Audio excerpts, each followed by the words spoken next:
Guys, I am extremely excited to announce to you that according to AccuWeather, the extreme heat within the northern zone of Ghana has come to an official end from today, the 25th of March 2026.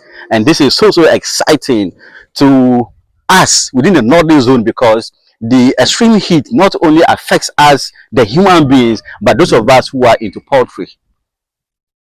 It is a period which is so difficult to handle.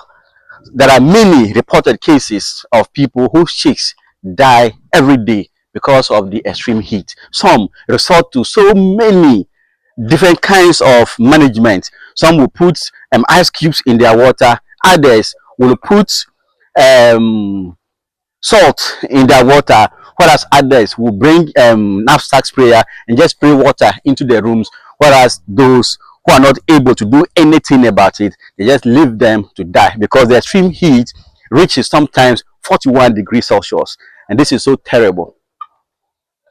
So the question I have is that how come that we will not be able to do something to manage the weather and then allow weather elements, extreme of it, to affect our birds directly?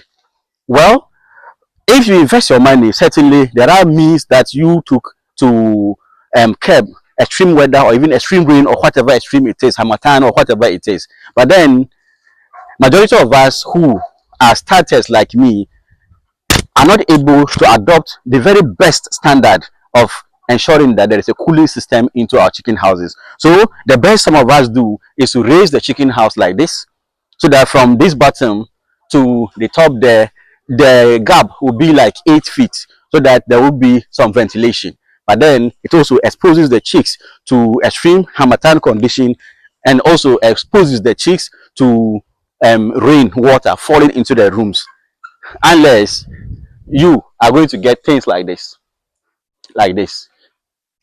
tarpaulin that you use to cover the entire chicken house, so that when rains fall, like we anticipate the rain to come very soon, then you pull it down to cover the chicken house, so that when the rains are over, then it is folded again. But all of this, like I complained some other time, it's so extremely difficult to work in such an environment. But then my particular point today in today's video is that the official temperature rises have come to an end, and that we should expect the rains from tomorrow, the 26th, onwards into April and above. So that means that there is going to be some relief. Some of our chicks were not eating, or all of the chicks were not eating as much, because from the 12th week, no, from the 11th to the 12th, from the 10th week to the 11th week, my chicks, the number of kilograms of feed they ate reduced drastically, because by the chick match they ate the 1 ton they ate the 1 ton of chick for 17 days. But then when I brought in the first grower mash, when they were older, they ate it for 21 days. So many people attributed it to the extreme weather condition, that because of the heat they drink more water than they eat, and which I tend to agree. And that if they don't eat, if the chicks were laying, the chicks wouldn't have been able to lay even up to 50%, and this is very terrible. So next year, after this heat season, rains will come, and I'm told that the chicks like rains. But then next year will come, and for those of us who have younger chicks, these chicks will be here by God's grace. And if they are here next year, are we going to go through the same extreme heat or even more heat because of climate concerns? So what can we do? What can you suggest to me to do so that next year my chicks wouldn't go through this particular extreme heat conditions like they did this year? And next year will be so terrible because they would have started laying by then, and all the consequences will get to them, because to lay eggs, I'm told that they need, their body temperature needs to come down before they can lay.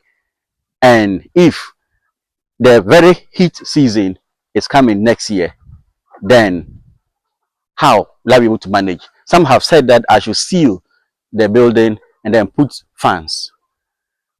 This is an extreme cost, but if that should be how the heat can be reduced, why not? Others have said that I should bring in a cooling system, and for that, even that one, I don't yet know how to get those particular cooling systems, and I don't even know how much it will cost. And others have suggested that I should go in for there are some South African breeds that are just like our local chicken that can withstand all forms of heat from the north. So I don't know exactly what to do in order to reduce the effect of this extreme heat on my chicks next year. Because this year, by God's grace, we are just out of it. We are just moving out of it. And I wouldn't know what to do next year if I don't get help from you guys. For my consultant, he says that the temperature is 34 degrees in the chicken house. It is fine for them. But then in the chicken house, the temperature rises to above 38, 39 degrees Celsius. And that 6 degrees difference tells a lot. They open their mouth, gasp for breath, and restless. And in fact, just as we human beings, it is not easy for us at all. The other concern would be that, okay, if these chicks need cooler temperatures, and we are in the heat zone or the hotter tropical climatic zone, why don't we rather venture into businesses, livestock, or other forms of agricultural activities that needs livestock, or let's say breeds of these or crops that just needs the kind of temperature we have in the region?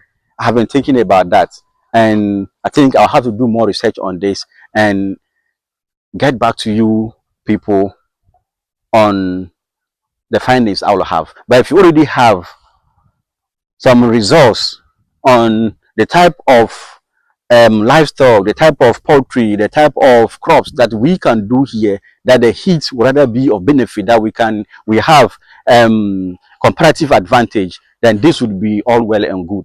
And for me, I think going by that will be better than trying to work extremely expensive situation, equipment to bring down temperatures for birds like this. That is what my consultant does.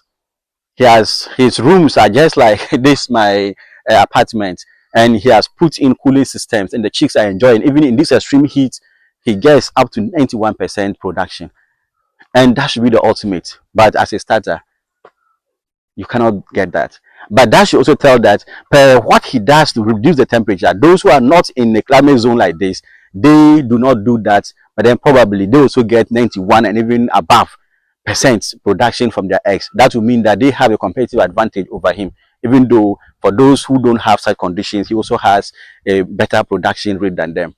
So let's keep this discussion going, because it lies at the bottom of my heart, because we need to do more for the environment we are than to want to manage the condition of the weather to suit the kind of business we do, the type of poultry we rear. Thank you so much. If you haven't subscribed to my channel, please do so. Let's keep this going. Bye bye for now.